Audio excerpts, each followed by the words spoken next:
Hello hi friends, నమస్తే. అందరూ ఎలా ఉన్నారు? Welcome to my channel. ఈరోజు ఎంతో టేస్టీగా ఉండి కుష్కా రెసిపీ ఎలా తయారు చేయాలో చూద్దాం రండి. ఇందుకు కావాల్సిన పదార్థాలు చూసేయండి. ముందుగా స్టవ్ ఆన్ చేసి పెట్టుకొని ప్యాన్ పెట్టుకున్నానండి. ఇందులో ఆయిల్ వేసుకున్నాను. 2 టేబుల్ స్పూన్ వరకు ఆయిల్ వేసుకున్నాను. ఆయిల్ హీట్ ఎక్కిన తర్వాత చెక్క, లవంగాలు, యాలక్కాయలు, బిర్యానీ ఆకు ఇవన్నీ వేసి లైట్గా వేయించుకుంటున్నానండి. కొత్తగా నా ఛానల్ ఎవరైనా చూస్తున్నట్లయితే ప్లీజ్ సబ్స్క్రైబ్ చేసి లైక్ చేసి షేర్ చేయండి. ఇలాంటి మరిన్ని వీడియోస్తో మీ ముందుకు వస్తానండి. చూడండి, ఈ విధంగా లైట్గా వేయించుకోవాలి. తర్వాత 2 పచ్చిమిర్చి చీలికలు, కట్ చేసి పెట్టుకున్న పచ్చిమిర్చి చీలికలు 2 వేసుకుంటాను. ఇవన్నీ బాగా వేయించుకోవాలి.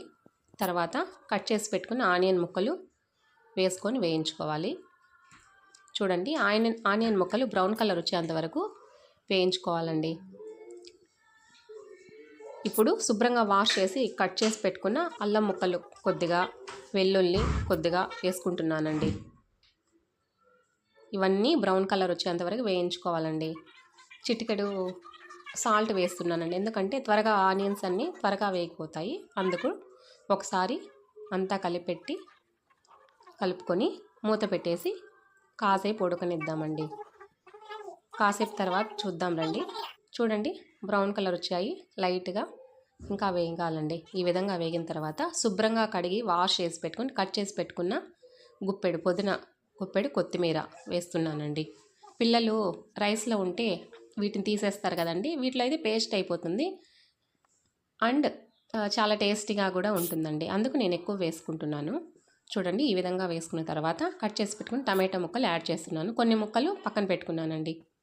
ఈ విధంగా టమాటో ముక్కలు, ఆనియన్ ముక్కలు, కొత్తిమీర, పుదీనా, అల్లం, వెల్లుల్లి అన్నీ బాగా మగ్గిపోవాలండి. బాగా వేయించుకోవాలి. చూడండి, ఈ విధంగా వేయించేసుకొని పక్కన పెట్టేసుకోవాలండి. దీన్ని చల్లారనివ్వాలి. ఇప్పుడు ఒక దబర పెట్టుకొని దీంట్లో తగినంత ఆయిల్ వేసుకుంటున్నానండి. ఇక్కడ ఆయిల్ కొద్దిగానే వేస్తున్నాను నేను. మీరు కావాలంటే నెయ్యి కూడా వేసుకోవచ్చు. నెయ్యి ఇష్టం లేని వాళ్ళు ఓన్లీ ఆయిల్ ఒకటే వేసుకోవచ్చు. ఇప్పుడు ఆయిల్ హీట్ ఎక్కిన తర్వాత లవంగాలు, చెక్క, యాలక్కాయలు, బిర్యానీ ఆకు, మసాలా దినుసులన్నీ వేసుకొని లైట్గా వేయించుకోవాలండి. ఇప్పుడు హాఫ్ ఆనియన్ కట్ చేసి పెట్టుకున్నానండి నేను సపరేట్గా. ఆనియన్ ముక్కలు, టమాటో ముక్కలు కొద్దిగా ఉన్నాయి కదండి, అవి వేసేసి వేయించాలండి. ఇవన్నీ బ్రౌన్ కలర్ వచ్చేంతవరకు లైట్గా వేయించుకోవాలి. లైట్గా వేయించుకుంటే సరిపోతుందండి. ఈ విధంగా వేయించుకోవాలండి. ఇప్పుడు చూడండి, చల్లారింది. పేస్ట్ చేసుకుందాం. మిక్సీలో వేసుకొని పేస్ట్ చేసి పెట్టుకుందాము. ఇప్పుడు చూడండి, ఈ ముక్కలు అవి వేగిపోయాయి కదా. ఇప్పుడు వేగిన తర్వాత పేస్ట్ చేసి పెట్టుకున్న మసాలా పేస్టుని ఇందులో వేసేస్తున్నానండి.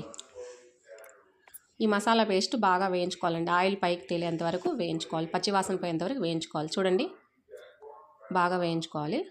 ఆయిల్ చూడండి బయటకు వస్తుంది. ఈ విధంగా వేయించుకోవాలి. ఇప్పుడు కొద్దిగా కారం వేస్తున్నాను. చూడండి, కారం ఈ విధంగా కారం మనకి ఎంత కావాలో అంత. ఆల్రెడీ పచ్చిమిర్చి వేస్తాం కాబట్టి ఇక్కడ చూసుకొని వేసుకుంటే సరిపోతుంది. తర్వాత గరం మసాలా వేస్తున్నాను. కొద్దిగా గరం మసాలా, కొద్దిగా ధనియాల పొడి వేసుకుంటున్నానండి. ఇవన్నీ బాగా వేయించుకోవాలి. ఈ స్టేజ్లోనే ఉప్పు చూసుకోవాలండి. మనం ఉప్పు వేయలేదు కదండి, అందుకు కొద్దిగా ఉప్పు చూసుకొని వేసుకోవాలండి. కొద్దిగానే వేసుకోవాలండి. ఇప్పుడు ఈ స్టేజ్లో ఉప్పు వేస్తున్నాను. చూడండి, ఉప్పు కొద్దిగా వేసుకొని అంతా కలుపుకోవాలండి. ఇప్పుడు మనం శుభ్రంగా కడిగి వాష్ చేసి పెట్టుకుని నానబెట్టుకున్న రైస్ ఉన్నాయి కదండి, అవి ఇందులో వేసేస్తున్నానండి. ఈ రైస్ అంతా కాసేపు వేయించుకోవాలండి. మూత పెట్టుకొని కాసేపు వేయించుకుంటున్నాను. చూడండి, ఈ విధంగా వేగిన తర్వాత వాటర్ వేస్తున్నానండి. నేను 2 గ్లాస్ రైస్ తీసుకున్నాను కాబట్టి 3 గ్లాస్ ఆఫ్ వాటర్ వేస్తున్నాను. మీరు కావాలంటే 4 గ్లాసులు అలా వేసుకోవచ్చండి. పొలుగ్గా కావాలంటే 3 గ్లాసులు వేసుకుంటే సరిపోతుంది. ఈ విధంగా ఇప్పుడు ఉప్పు నాకు తక్కువైంది కాబట్టి కొంచెం ఉప్పు యాడ్ చేసుకున్నానండి. ఇదంతా బాగా ఉడకాలండి.